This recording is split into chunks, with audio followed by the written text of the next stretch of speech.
이 시간 오후에 함께 보실 말씀은 데살로니가전서 4장 1절 한 구절을 보도록 하겠습니다. 데살로니가전서 4장 1절입니다.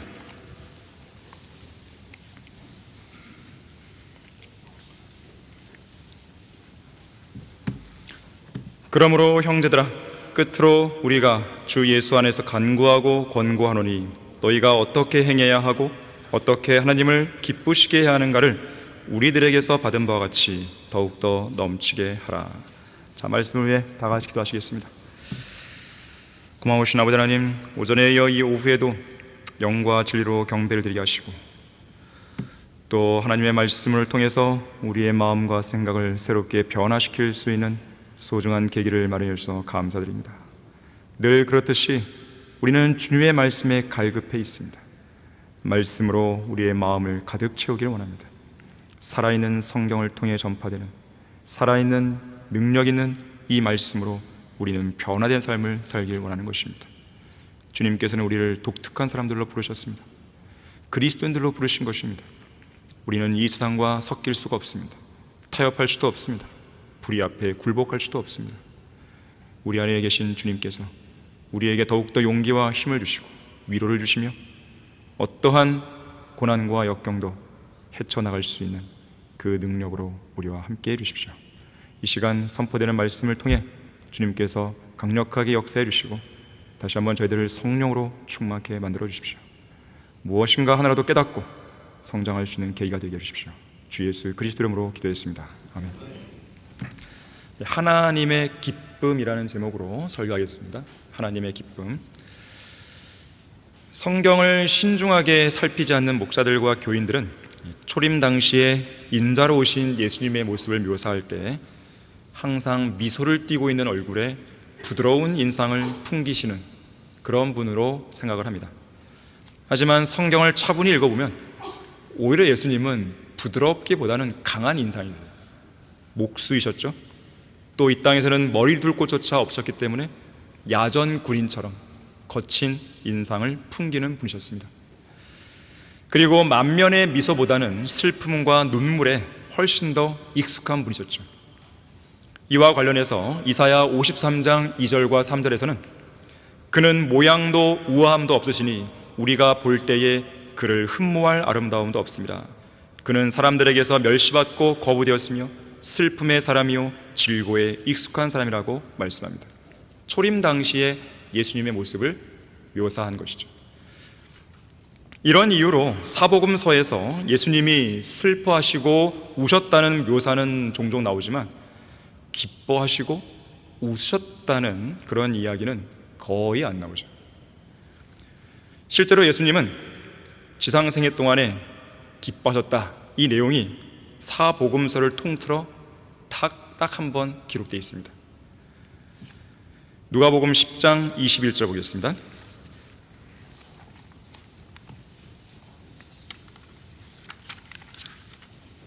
누가복음 10장 21절을 보시게 되면 이것이 유일한 기록이에요. 사복음서에서. 바로 그 시간에 예수께서는 영으로 기뻐하시며 말씀하시기를 오 하늘과 땅의 주이신 아버지시여, 이런 일을 지혜롭고 슬기로운 사람들에게는 숨기시고 어린 아기들에게는 나타내신 것을 감사하나이다. 그러옵니다. 아버지시여, 이는 그렇게 하시는 것이 아버지 보시기에 선함이니이다. 자, 예수님이 그분의 지상생애 속에서 무언가에 대해 기뻐하셨다는 유일한 장면입니다. 여기서 주님이 기뻐하신 이유를 보니까 하나님 아버지께서 소위 지혜로운 사람들을 어리석게 만드시고 어리석은 사람들을 슬기롭게 만드신 그 사실 때문에 기뻐했다는 거예요. 하나님께서는 지혜롭고 슬기롭다고 자처하는 자들에게 이런 일이 뭐냐면 바로 앞에 나온 문맥 내용인데, 주의 이름을 통해 마귀들을 제어할 수 있는 권세라든지 성도들의 이름이 하늘에 기록된 사실이라든지, 자, 이런 일을 숨기신 거죠. 그 이유는 무엇인가? 그들이 그런 일을 거절했기 때문에 그렇습니다. 여기서 지혜롭고 슬기로운 사람들은 예수님 당대의 대제사장들, 서기관들, 바리새인들 말하는 것이죠. 스스로 현명하다고 생각한 사람들인데 이들은 침례인 요한의 증거를 거절했죠. 메시아신 예수 그리스도를 거부했죠. 결국 하나님께서는 그들에게 아무것도 계시하지 않는 거예요.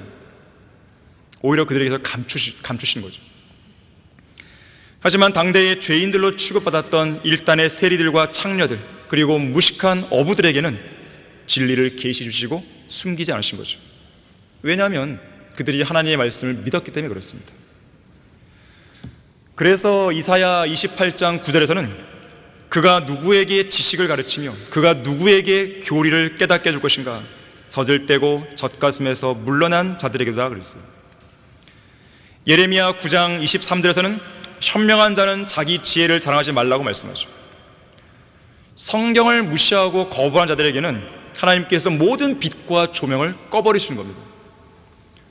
그래서 세상 교회들, 제도권 교회들의 목사들은 우리가 보는 진리를 모르는 거예요. 볼 수가 없는 거예요. 성경 말씀, 바른 성경이 있고 이 성경 말씀만 있는 그대로 믿을 의향이 있다면 그냥 깨닫게 되는 것이거든요. 하지만 그들에게는 바른 성경도 없죠. 또 성경을 있는 그대로 보지도 않는 것이죠. 자기들의 교단 교리에 맞춰서 성경을 해석해버리죠. 사사롭게 해석해버리죠. 엿장수 마음대로 이 사람 해석 다르고 저 사람 해석 다르죠.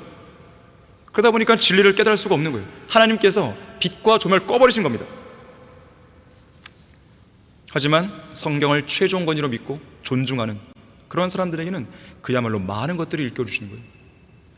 자, 이것이 바로 예수님이 지상에 계셨을 때 기뻐하셨다는 유일한 기록인 것입니다.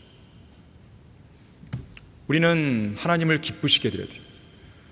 예수님이 지상에 계실 때 예수님을 기쁘게 했던 사람들이 별로 없는 거예요.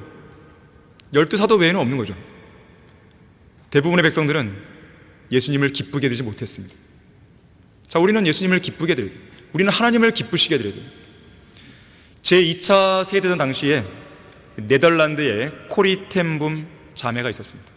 그 자매의 가족은 집안에다가 유대인들을 숨겨줬어요. 당시에 독일의 나치 대원들에 의해서 핍박받고 박해받는 유대인들을 숨겨주고 도와줍니다. 자, 그랬다는 이유로 독일군에게 이 자매의 모든 집안이 체포됩니다. 그리고 강제 수용소에 갇혀서 혹독한 시련과 고통을 겪어야 했습니다. 하지만 나중에 이제 전쟁이 끝났을 때 감옥에서 수용소에서 나오게 되죠. 그때 이 코리텐붐만 살아남아요. 나머지 가족들은 다 죽습니다. 이 코리텐붐은 그럼에도 불구하고 자기 언니를 죽인 독일 교도관을 그리스도의 사랑 안에서 용서를 합니다.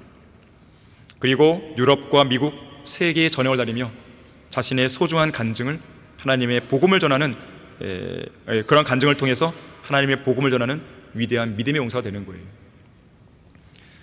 특히 코리텐붐은 자기가 그러한 믿음을 갖게 된 데는 아버지의 영향이 매우 컸다고 간증했습니다. 아버지의 이름이 캐스퍼 텐붐이라는 사람인데요, 시계를 팔거나 고쳐주는 시계방을 운영하는 사람이었습니다. 그리스도인이었어요. 아침과 저녁으로 가족과 함께 성경을 읽었고 시계방을 방문하는 손님들에게 최선을 다해서 친절히 섬기며 그리스도의 복음을 전하기도 했습니다. 그런데 당시는 먹고 살기도 힘든 시대였습니다. 하루는 돈 많은 어떤 부자가 와서 아주 비싼 시계를 현금으로 사겠다고 했어요. 그 금액은 코리텐붐 가족 입장에서 볼 때 온 가족이 얼마 동안은 고생 안 하고 먹고 살 수 있는 큰 돈이었습니다. 좋은 기회였죠. 두둑한 현금을 이 캐스퍼 텐붐, 그러니까 아버지죠, 에게 건넨 부자는 그걸 돈을 주고 비싼 시계를 들었죠. 그러면서 이렇게 말합니다. 사실은요, 제가 아끼는 시계가 있었는데 고장이 났습니다. 이 고장이 난 시계를 고쳐보기 위해 여기 시계방 말고 다른 시계방에 가지고 왔는데 그곳 주인이 이 시계를 고칠 수 없다 그래서 어쩔 수 없이 저는 그 시계를 포기하고 이곳에 와서 새로운 시계, 비록 비싸지만 새로운 시계를 사는 것입니다. 그러자 이 코리텐붐의 부친은 혹시 그 고장난 시계를 제가 볼 수 없겠습니까? 라고 물었어요. 그리고 그 고장난 시계를 받아들고 이리저리 만지고 조작하더니 고쳐놓은 거예요. 이제 시계는 문제없이 작동합니다. 그러면서 부자에게 돌려줬어요. 그리고 하는 말이, 이전에 손님이 방문했던 시계방 주인은 원래 훌륭한 시계공입니다. 하지만 아직은 경험이 좀 더 필요한 청년이니 그 청년이 저같이 유능한 시계공이 될 때까지 좀 인내로 기다려 주십시오. 이렇게 그 사람을 좀 세워줬어요. 그러면서 하는 말이 이제 중요한데, 제가 비록 지금 이 비싼 시계를 팔았지만 다시 이 돈을 돌려주겠습니다. 그리고 그 시계를 다시 주십시오. 이 비싼 시계를 팔 수 있는 기회를 그냥 날려버린 거예요. 그리고 손님은 갔습니다. 왜냐하면 코로나 시계가 고쳐졌으니까 굳이 시계를 살 필요가 없잖아요. 그 모습을 지켜보고 있던 그 딸, 이 코리 텐붐이 화가 난 거죠. 도대체 그 돈이 얼만데 그냥 아무 말 없이 조용히 비싼 시계를 팔았으면 되는데 왜 그 거래를 포기했냐라고 아버지에게 좀 물은 것이죠. 그때 코리 텐붐의 아버지가 아주 진지하게 이렇게 말했다 그래요. 코리야, 돈이란 건 말이다. 필요하다면 언제든지 하나님께서 우리에게 주실 수 있는 거란다. 하지만 우리가 최선을 다해서 정직하게 손님을 섬기지 않으면 과연 하나님께서 기뻐하실까? 코리야, 우리 구원받은 그리스도인들은 돈을 벌기 위해 사는 사람들이 아니라 하나님을 기쁘시게 하기 위해 사는 사람들인 것을 잊지 말아야 한다 그랬어요. 자, 이처럼 우리 거듭난 성도들은 하나님을 기쁘시게 해드리는 삶을 살 때 비로소 우리 인생은 온전히 제자리를 찾게 됩니다. 또한 우리 삶에서 일어나는 모든 것들도 참된 의미를 갖게 돼요. 그때서야 우리의 인생은 진정으로 빛을 발휘하기 시작하는 것입니다. 사도 바울은 에베소서 5장 10절에서 말합니다. 무엇이 주를 기쁘시게 할 것인지 입증하라. 오늘 본문에서도 너희가 어떻게 하나님을 기쁘시게 하는가를 우리들에게서 받은 바와 같이 더욱더 넘치게 하라 그랬어요. 자, 하나님을 기쁘시게 하는 삶을 사십시오. 첫 번째로 믿음의 사람 에녹은 믿음을 통해서 하나님을 기쁘시게 했다는 증거를 지녔습니다. 우리 다 같이 히브리서 11장 5절 6절을 보겠습니다.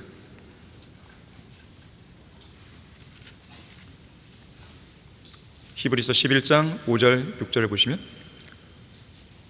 믿음으로 에녹은 죽음을 보지 않고 옮겨졌으니 하나님께서 그를 옮기셨으므로 다시 보이지 아니하니라. 그는 옮기우기 전에 하나님을 기쁘시게 하였다는 이 증거, 바로 믿음이죠. 이 증거를 지녔느니라. 그러나 믿음이 없이는 하나님을 기쁘시게 할 수 없나니 하나님께 나아가는 자는 그분이 존재하시는 것과 그분이 자기를 열심히 찾는 자들에게 보상하는 분이심을 마땅히 믿어야 하느니라. 창세기 5장에 바로 에녹이 등장하죠. 창세기 5장에서 에녹의 생애가 나오는데, 에녹의 생애를 한마디로 묘사하라고 한다면 동행이라는 이 두 글자로 설명할 수 있습니다. 에녹은 유사 이래로 하나님과 동행하다가 없어진 인물이었어요. 유일한 인물이죠. 과거까지는 유일했어요. 하지만 우리도 그 대열에 들어올 수 있는 것이죠. 우리도 동행하다가 주님이 오시면 그럼 올라가는 거죠. 하나님께서 어쨌든 에녹을 데려가신 것인데요, 자, 이것은 지금으로부터 5,000여 년 전에 실제로 일어났던 시대의 실종 사건이었습니다. 당시의 세상은 이 실종 사건을 신문과 방송에 대서특필했겠죠. 검찰과 경찰은 합동 감식반을 꾸려서 갑자기 사라진 에녹을 찾기 위해 산이며 바다며 땅속 등을 뒤졌을 것입니다.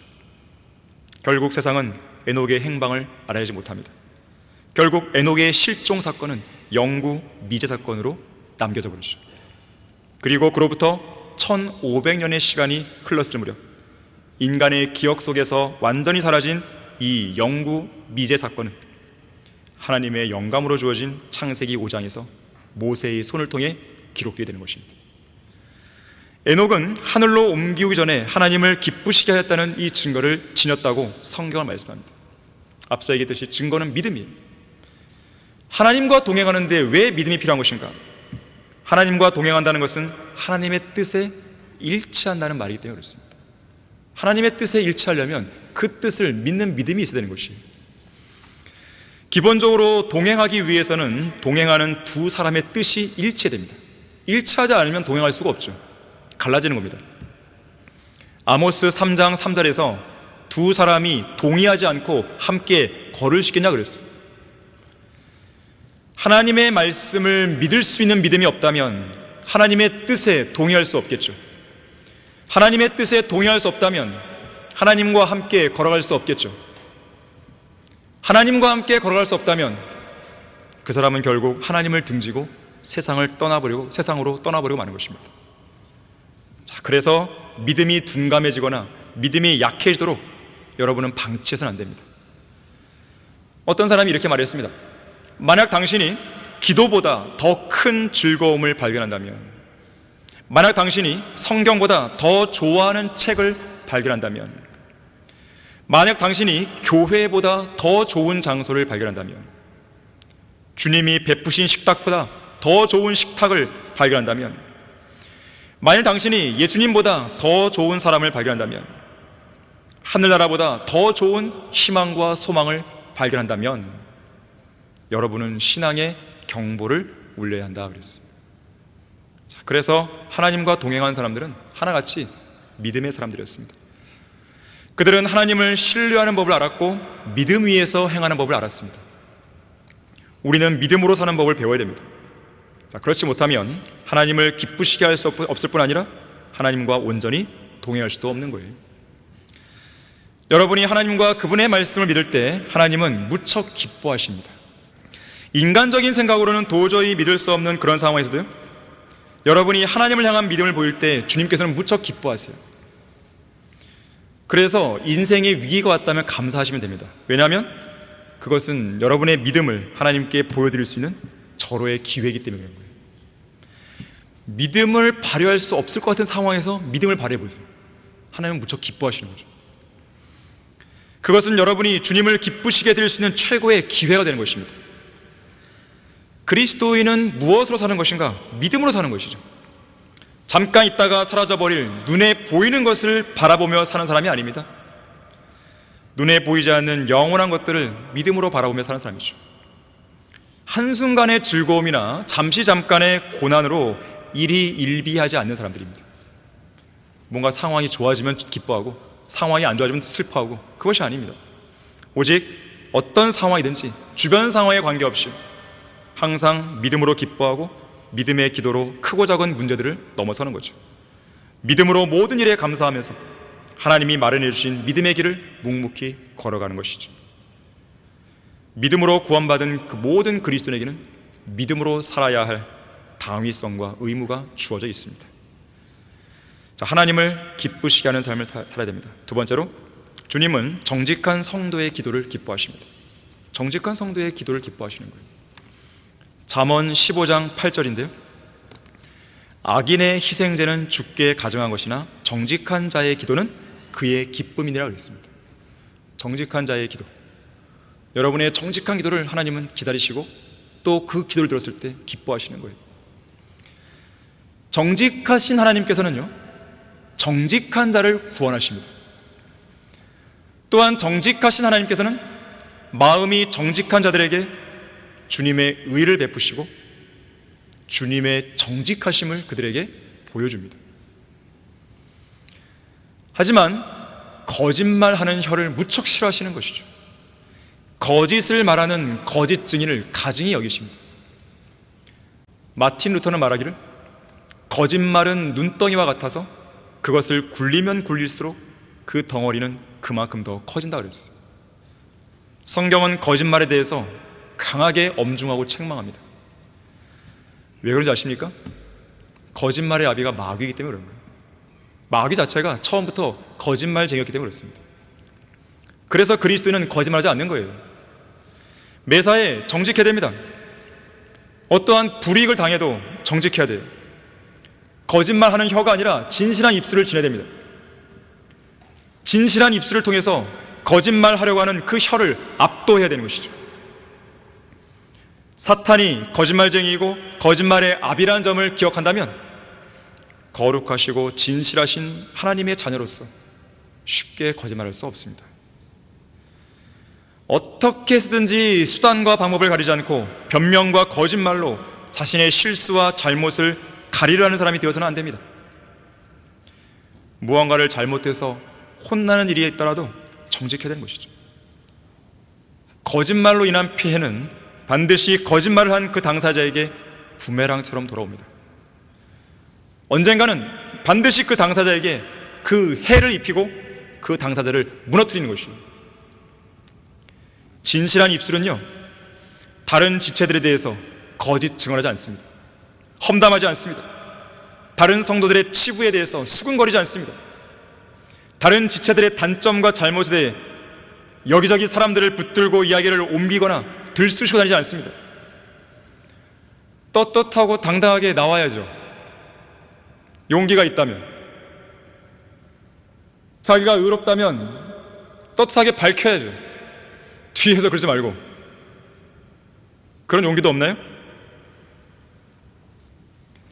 진실한 입술은요, 자기에게 불리한 부분은 빼내고 부분적인 진실만 언급하지 않습니다. 진실한 입술은 이간질하지 않아요.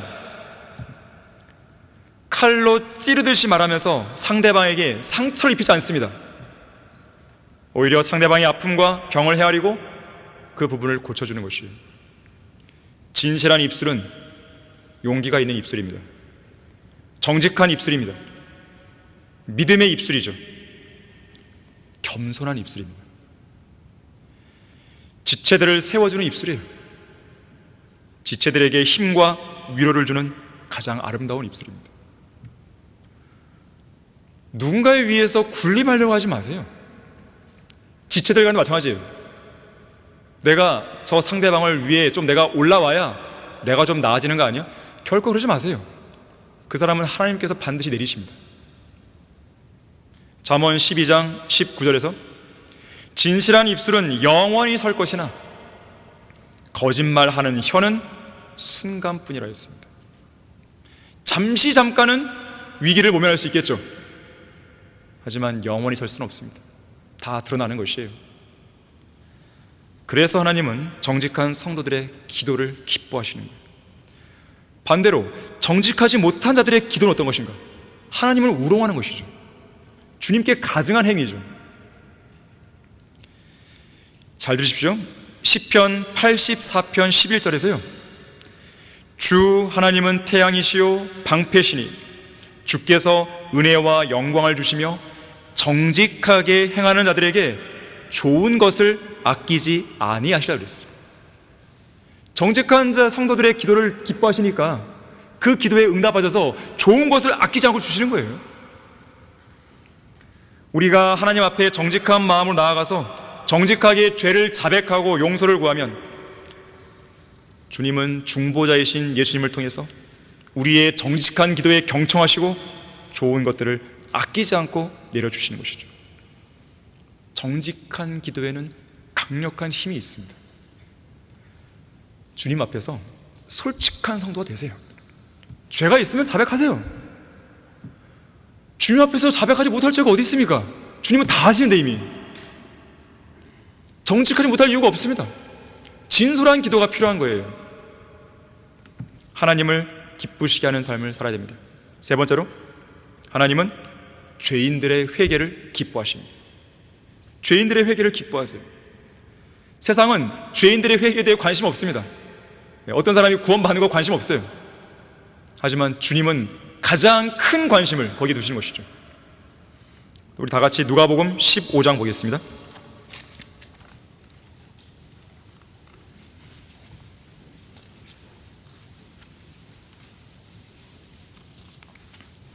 누가복음 15장 4절에서 7절까지 말씀을 제가 읽을 텐데요. 너희 가운데 누가 양 100마리를 가졌는데 그중 한 마리를 잃었다면 99마리를 광야에 두고 그 잃어버린 양을 찾을 때까지 찾아다니지 아니하겠느냐? 그러다가 그가 그 양을 찾으면 자기 어깨에 메고 기뻐하며 집에 돌아와서는 친구들과 이웃들을 함께 불러서 말하기를 내가 잃어버린 양을 찾았으니 나와 함께 기뻐하자고 하리라. 내가 너희에게 말하노니 이와 같이 하늘에서는 회개할 필요가 없는 99명의 의인들보다 회개하는 한 사람의 죄인을 더 기뻐하리라. 여러분은 이런 기쁨이 어떤 기쁨인지 알고 계신 겁니까? 예수님께서 잃어버린 죄인들을 찾으시고 한 죄인이 구원받게 되면 그 순간 저 셋째 하늘에서는 과거에 이미 구원받은 사람들로 인해 기뻐하는 것보다 훨씬 더 큰 기쁨이 있게 되는 거예요. 호해요, 호해요. 기적이 일어났습니다. 소식을 들어보십시오. 저 악랄한 죄인이 회개했답니다. 돌아왔답니다. 예수님을 믿고 구원받았답니다. 저 하늘에서 난리가 막 일어나는 것이죠. 그야말로. 데살로니가전서 2장 19절에 보니까 우리의 소망이나 기쁨이나 자랑의 면류관이 무엇이냐, 그가 오실 때 우리 주 예수 그리스도 앞에 있을 너희가 아니겠느냐. 여러분은 장차 그리스도의 심판석에서 여러분이 직접 구령했던 사람들을 만날 것입니다. 얼마나 기쁘겠어요. 내가 그때 복음을 전했는데 당신 정말 구원받은 거군요. 그 사람도 마찬가지죠. 그때 정말 저는 형제님이나 자매님이 저에게 복음을 안 주셨다면 저는 지옥 갔을 것입니다. 저에게 그런 기적의 선물을 제공할 수 있는 그 계기가 되어주셔서 감사합니다. 정말 기쁘겠죠. 하지만 여러분들이 한 명도 구령 안 했다, 그러면은 이제 그런 기쁨은 없는 거죠. 남들이 기뻐하는 거 그냥 박수나 쳐주고 있겠죠. 자, 우리가 이곳 지상에서 누릴 수 있는 참된 기쁨 중 하나는 한 명의 죄인이 회개하여 주님께 돌아오는 일입니다. 이것은 저 셋째 하늘에서도 기뻐할 일인 것이죠. 이 땅에서는 신문, 방송, 제1면 머릿기사가 뭡니까? 전쟁, 자연재해, 코로나 팬데믹, 조류 인플루엔자, 살인사건, 강간, 폭행, 절도, 스포츠, 정치, 사회 또는 연예계에서 벌어지는 그렇고 그런 일들이죠. 하지만 하늘에서는 죄인 하나가 회개하는 일에 가장 큰 관심이 있는 거예요. 우리 찬송가도 있지만 천사들이 흠모하는 일이 뭡니까? 구령이에요. 복음 전파입니다. 천사들은 하고 싶어도 못합니다. 그리스도인들에게 주어진 특권이에요. 그리스도의 대사들에게 주어진 특권입니다. 하늘에 있는 영적인 존재들은 이 땅에서 벌어지는 가증한 죄들로 점철된 그런 사건들에 대해서 아무런 관심이 없어요. 왜 그럴까요? 지난 6,000년의 인류 역사 속에서 그런 일들은 계속 있어 왔습니다. 지긋지긋해요. 이제 식상해요. 보고 싶지 않은 것이죠. 그러나 한 죄인이 예배 초청 시간에 그 초청에 응해서 복도로 걸어 나옵니다. 무릎 꿇고 눈물로 회개하고 기도하고 영접했다면 그것만큼 기쁘고 감격적인 장면은 없는 것이죠. 혹은 어떤 죄인이 거리나 공원, 역전, 터미널 등지에서 복음 전파자의 복음을 듣고 그 자리에서 믿고 구원받았다면 하나님은 무척 기뻐하시는 것이죠. 저는 지난 3년 동안 매년 순회 설교를 나갔는데 순회 설교를 나갈 때마다 늘 느끼는 것이지만 돌아오고 싶지가 않은 것이죠. 너무나 기쁘니까요. 계속 그렇게 순회 설교를 하면서 복음을 전파하며 살고 싶은 거죠. 또 그렇게 기쁘고 행복한 순간을 주님 오실 때까지 계속 만끽하고 싶은 거죠. 그렇게 복음을 전하다가 휴거가 되면 그보다 더 좋은 일은 없겠죠. 비록 한 지역에 머무는 시간이 20분에서 30분 정도의 짧은 시간이지만 우리가 가는 곳마다 복음을 믿고 구원받은 혼들이 있다고 할 때 여러분은 그 기쁨이 어떤 기쁨인지 느낄 수 있겠습니까? 특히나 이 일은 하나님께서 무척 기뻐하신다는 그 확신이 제 마음속으로 밀려 들어올 때 여러분은 그것이 어떤 기분인지 알고 있습니까? 마태복음 16장 26절을 말씀합니다. 사람이 온 세상을 얻고도 자신의 혼을 잃는다면 무슨 유익이 있겠느냐? 아무리 이 땅에서 돈을 많이 벌고 명예를 가지고 또 종교적인 위치나 정치적인 위치나 경쟁의 위치가 높다 하더라도 그 사람의 혼을 잃어버렸다면 그게 도대체 무슨 유익이 있냐 이거예요. 모든 것을 잃어버리는 것이에요. 자신의 혼을 잃은 사람은 모든 걸 잃은 겁니다. 특히 소망을 잃은 것이죠. 왜냐하면 한번 지옥으로 떨어지고 나면 그곳에서 빠져나올 수 있는 탈출구가 없기 때문입니다. 그래서 지옥의 영원한 불길 속으로 떨어져야 할 한 명의 죄인이 회개하면 하나님의 천사들의 면전에 기쁨이 있는 거예요. 여러분이 정말로 하나님을 기쁘시게 하고 싶다면 지금 당장 복음을 들고 밖으로 나가면 됩니다. 사람 낚는 어부로서 세상의 어두운 바다를 향해 그물을 던져야 되는 것이죠. 낚싯줄을 계속 들이우는 것이죠. 허탕을 친다 하더라도 여러분은 계속 나가야 되는 거예요. 아주 거대한 양의 물고기를 얻지 못해도 단 한 마리를 낚는다 하더라도 나갈 의미가 있는 것이죠. 하나님은 우리가 복음 전파를 위해 집집마다 신방을 하며 남의 집 대문 현관 앞에서 문을 두드리고 초인종을 누를 때 우리의 발이 아름답다고 평가하시는 거예요. 하나님을 기쁘시게 하는 삶을 사십시오. 네 번째로, 하나님은 거듭난 성도들이 드리는 영적인 제물들을 기뻐하십니다. 거듭난 그리스도인들, 바로 우리가 드리는 영적인 제물들을 기뻐하시는 거예요. 자, 베드로전서 2장 5절 한번 보겠습니다.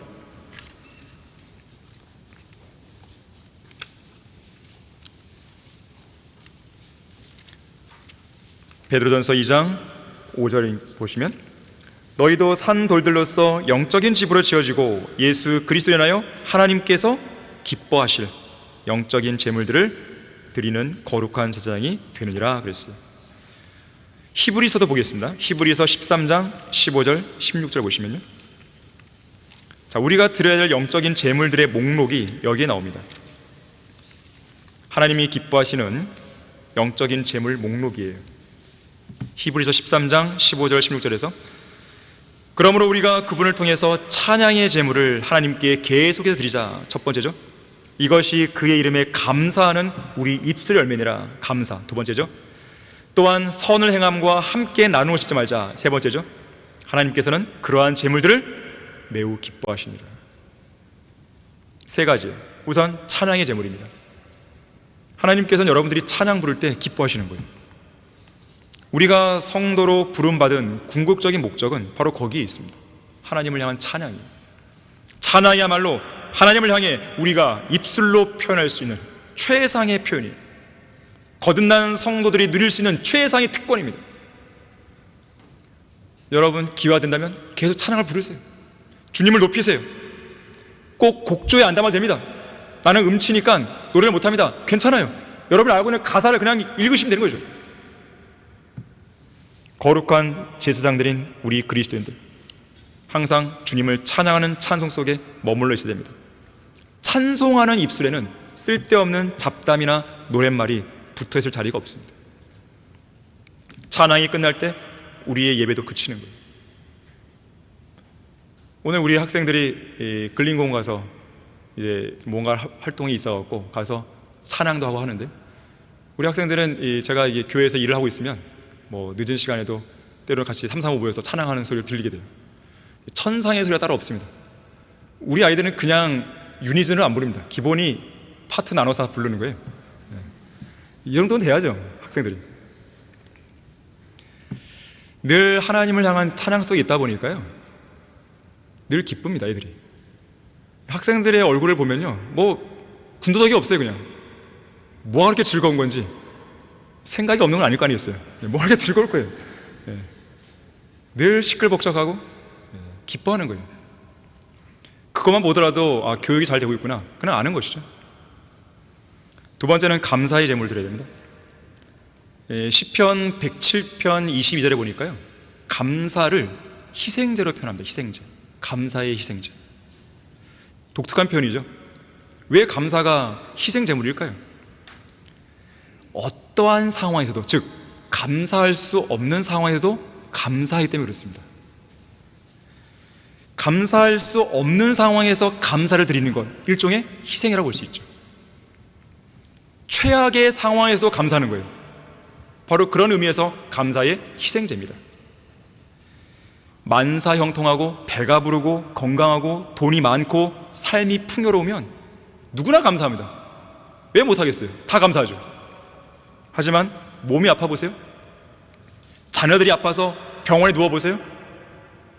세금 낼 돈도 없고, 자동차는 고장났고, 수리비가 엄청 나오고, 병원에서는 암 진단 받고, 밥상에는 김치 반찬 하나밖에 없고, 감사하겠습니까? 못하세요? 감사해야죠. 성경은 그때야말로 감사의 타임이라고 얘기하는 거예요. 그때야말로 더 감사를 하라는 거예요. 감사의 희생자가 필요합니다. 그러니까 감사할 수 없는 상황에서 주님 감사합니다 라고 하게 되면 하나님은 더 기뻐하시는 거죠. 늘 말씀드리지만 우리가 하나님께 감사드리지 못할 상황은 없습니다. 왜 그러냐면 우리가 현재 가지고 있는 모든 것은 하나님이 주신 최상의 것들이에요. 그걸 믿으셔야 됩니다. 최악의 것을 주신 게 아니에요. 최상의 것을 주신 거예요. 또한 우리가 직면해 있는 모든 상황은 하나님이 허락하신 최선의 상황들인 거예요. 자, 그러한 믿음이 있다면 그 사람은 감사할 수 있습니다. 세 번째로, 하나님이 기뻐하시는 영적인 재물은 선을 행하고 함께 나누는 일이에요. 선을 행하는 것은 구원을 받는 데 필요한 게 아니죠. 선을 행하는 것은 이미 구원받은 사람들에게 필요한 덕목입니다. 하나님께서 우리를 그리스도 예수 안에서 구원하셔서 새롭게 창조하신 목적이 뭡니까? 선한 일들에 진력하게 하기 위해서입니다. 그리스도인의 선행은 하나님께서 구원하신 목적에 합당한 일을 하는 것을 의미합니다. 그리고 그러한 선행을 하게 되면 그걸 보시고 하나님은 상과 유업을 주시는 거예요. 우리가 해야 할 가장 첫 번째 선한 일은 무엇입니까? 복음을 전하는 것입니다. 죄인들이 이어오는 것이죠. 자, 그것을 필두로 해서 옆에 있는 지체들에게 함께 나누는 거예요. 어려운 상황에 놓여 있는 지체들을 도와주는 것이죠. 한 번은 이 중국 선교사 허드슨 테일러가 가난한 집을 방문했습니다. 당시 허드슨 테일러의 손에는 내일 자기가 먹을 음식값인 2실링 6펜스밖에 없었어요. 그런데 그가 찾아간 집에는 갓난아기를 안고 있는 여인이, 그것도 병에 걸려 누워 있었습니다. 불쌍했죠. 마음속으로요, 내게 2실링 6펜스가 아니라 3실링 6펜스가 있었다면 이 가난한 여인에게 1실링을 기쁘게 줄 수 있을 텐데 라고 생각했어요. 그리고는 아기 엄마에게 말합니다. 낙심하지 마세요. 저 하늘에서는 자비로우시고 사랑 많으신 아버지 하나님이 계십니다 라고 그녀를 위로했어요. 바로 그때 그의 마음속에서 이 위선자여, 이 여인에게 사랑과 자비가 많으신 하나님을 운운하면서 어찌 너의 주머니에 돈을 움켜쥐고 있는 것이냐 하고 소리가 들려왔습니다. 양심의 가책을 받은 허드슨 테일러는 아기 엄마에게 자기가 갖고 있던 그 2실링 6펜스 전부를 꺼내서 줬어요. 그리고 한결 가벼운 마음으로 집으로 옵니다. 다음날 아침 그는 오늘은 굶어야겠구나 이 생각을 하게 됩니다. 그런데 마침 그날 아침에 읽고 묵상했던 성경 구절이 잠언 19장 17절이었어요. 이렇게 쓰여 있습니다. 가난한 자를 불쌍히 여기는 자는 주께 빌려드리는 것이니 그가 베푼 것을 주께서 그에게 다시 갚아주시리라. 이 말씀을 묵상한 지 얼마 안 돼서요, 10실링, 2실링도 아니고 10실링짜리 금화 하나가 허드슨 테일러에게 우편으로 도착한 것이죠. 누군가가 보낸 거예요. 그가 묵상했던 그 말씀이 그대로 이루어진 것입니다. 이자까지 쳐서 주님께서 돌려주신 것이죠. 하나님께서 기뻐하시는 성도가 되십시오. 마지막 다섯 번째로, 하나님은 위기에 강한 성도를 기뻐하십니다. 베드로전서 2장 20절에 보니까 너희의 잘못들로 인해 매를 맞고 참으면 무슨 영광이 있겠느냐, 그러나 선을 행하다가 고난을 받고 참으면 그것은 하나님께서 기뻐하실 만한 것이 되느니라 그랬어요. 고난은 일종의 위기죠. 자, 지금 이 자리에 앉아있는 우리 모두는 한 배를 타고 있습니다. 한 배를 타고 있어요. 바이블 빌리버스 호라는 배를 타고 있죠. 성경대로 믿는 사람들 호라는 배를 타고 있는 것입니다. 이 배를 타고 우리는 같은 영, 같은 믿음, 같은 생각, 같은 마음, 같은 사랑, 같은 보조, 그리고 같은 방향과 같은 목적지를 향해 항해하고 있는 것입니다. 하지만 우리의 항해가 항상 순탄하게만 한 것은 아니에요. 모든 인생이 그렇듯이 우리 교회에 속한 성도들의, 우리 교회의 이 항해도 반드시 위기는 찾아옵니다. 사실 위기가 항상 우리 주위에 도사리고 있다 해도 과언이 아니죠. 왜 그런 것입니까? 우리의 대적인 사탄이 이 땅에서 공격 목표 제1호를 삼는 교회가 바로 이 교회이기 때문에 그렇습니다. 우리가 1992년 4월 12일에 첫 출항을 시작한 이래로 지금까지 32년 동안 마귀는 단 한 번도 쉬지 않고 우리의 배를 파손시키기 위해서 계속 흔들어 왔습니다. 온갖 계략과 술수로, 죄와 거짓교리로, 거짓된 비방과 비난으로 불붙는 화살들을 빗발치게 쏟아 부은 것이죠. 그뿐 아니라 가짜 성도들과 거짓 교사들을 몰래 심어서 성도들과 담임 목사 사이에, 성도들과 성도들 사이에 불신과 이간질을 부추겼고, 때로는 영적 권위에 대한 도전과 반역을 통해 선상반란을 일으켜서 이 교회를 좌초시키려 했던 것입니다. 마귀는 우리 성경침례교회를 상당히 부담스러워하는 거예요. 올바른 성경인 한글 킹제임스 성경을 이 땅에 정착시키고 진리의 지식을 확산시키고 꾸준한 복음 전파를 통해 이 나라, 이 민족을 이겨오기에 항상 수고하고 애를 쓰는 이 성경침례교회가 마귀들에게는 엄청난 부담이 되는 것입니다. 교회의 위기는 주로 언제 찾아옵니까? 울부짖는 사자처럼 삼킬 자를 찾아 두루다니는 마귀의 계략에 깨어있지 못할 때 찾아옵니다. 또한 더 이상 하나님을 위해 일할 일꾼이 나오지 않을 때 찾아옵니다. 또한 교회의 위기는 죄와 거짓 교리에 무감각할 때 찾아옵니다. 세상 풍조에 무감각할 때 찾아옵니다. 사탄의 공격에 무감각할 때 찾아오는 것이에요. 영적 분별력을 잃었을 때 그 위기는 찾아옵니다. 반역자들과 배교자들에게 귀를 내어줄 때 위기는 찾아오는 것이에요. 특히나 믿음의 선한 싸움을 포기한 채 싸우지 않을 때 위기는 찾아오는 것이에요. 우리는 우리가 타고 있는 이 배가 파손되지 않도록 주의해야 됩니다. 디모데전서 1장 19절에서 믿음과 선한 양심을 붙들라 어떤 사람들은 믿음에 대한 선한 양심을 내던짐으로 파선하였느니라. 국남이는 파선한 거죠. 자기 것, 자기 가족, 이거만 생긴 거예요. 박서스 목사님 마찬가지예요. 자기 가족. 우리의 가족의 뜻과 다르네요. 이게 무슨 말이에요? 하나님의 뜻과 하나님께서 세우신 교회의 뜻과 가족의 뜻이 다르면 뭘 따라야 됩니까?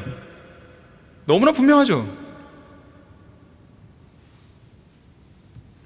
우리가 탄 배를 인생의 깊은 바다 한가운데 파손시켜 수장해 버리려 하는 이 사탄은 시시각각 우리 주위를 맴돌면서 크고 작은 위기감을 조장합니다.